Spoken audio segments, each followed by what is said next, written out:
Yo, what's going on with y'all? This week my buddy suggested the book Super Sale on Superheroes. I don't know jack diddly about it, so let's find out what goes on in this. So, we are introduced to our main character, Felix, who lives in a city where a supervillain has taken over and legalized all supervillain-like trades like the black market and dealing in slavery. I don't know if each city is basically owned by its own country, or if the country just doesn't give a shit when a supervillain has power, but hey, it's an interesting thought. I actually like that we don't focus too much on that aspect of the world, though, and that it's not even really addressed what supervillains actually are. It just assumes we understand what a typical villain is, and now we're here dealing with the life of an average person stuck living under this regime. Sometimes hinting at your world building can actually be better than spelling it all out. Anyhow, Felix is attempting to purchase something that he can sell for more money from the black market, and ends up accidentally buying a slave that used to be a superhero before she was tortured and mutilated beyond all recognition. So he starts trying to put her back together because his power is changing things.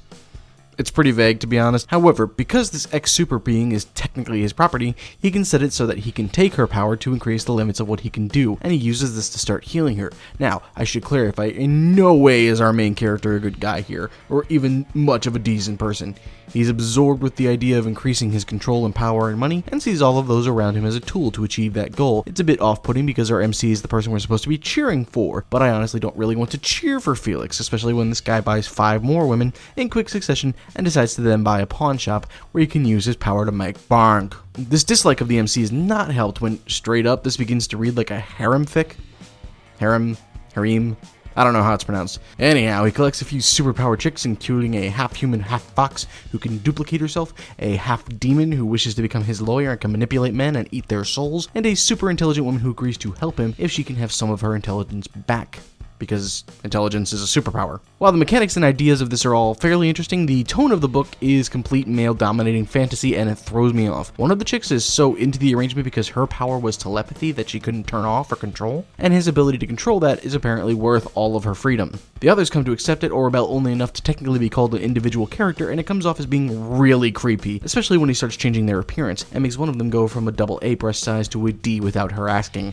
It just made me wince and shudder a touch, which is really a shame because the idea of the superhero and supervillain city and the accumulative powers of was actually really interesting. So as we continue on, Felix buys more people, which increases his powers, which he uses to expand his business and money, which he uses to buy more people, and so on and so on. Then he starts getting attacked frequently and repeatedly by supers, and while no one ends up dying, well, none of our team ends up dying, it's something that causes the book to suddenly split 3 ways, and I'm not sure it works in the book's favor.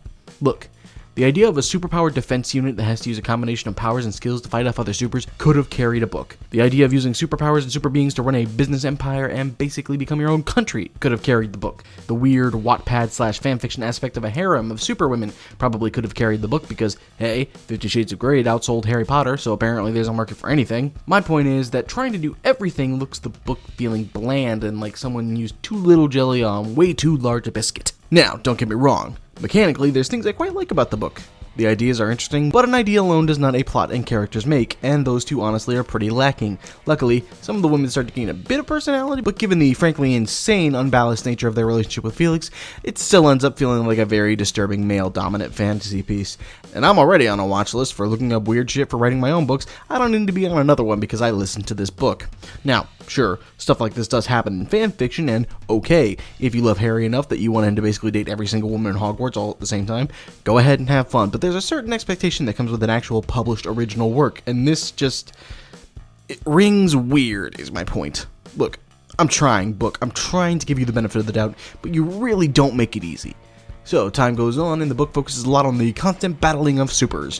Felix's powers get frankly insane, to the point where he can bring people back from the dead rather casually, and his demon lawyer tries to convince Felix that he's actually a decent person. Could have sworn he was a borderline sociopath, but who the fuck am I to argue with the characters? Anyhow, he ends up banging one of his slaves, dating another, but it's cool because they all agree to it, apparently, and that makes it less creepy or misogynistic.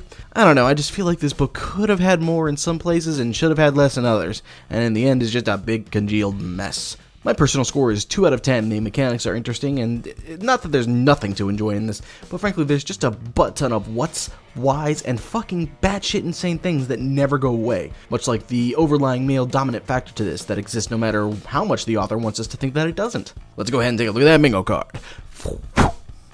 And we filled out a lot of the bingo card and actually hit bingo a few times. For how comparatively short the novel is, I have to say I'm pretty pleased. Anyhow, that's all for this time, so if you have something else you want me to review, go ahead and leave a comment down below. Let me know. Until next time, drink plenty of water, tell your parents that you love them, and stroke your mustache at night.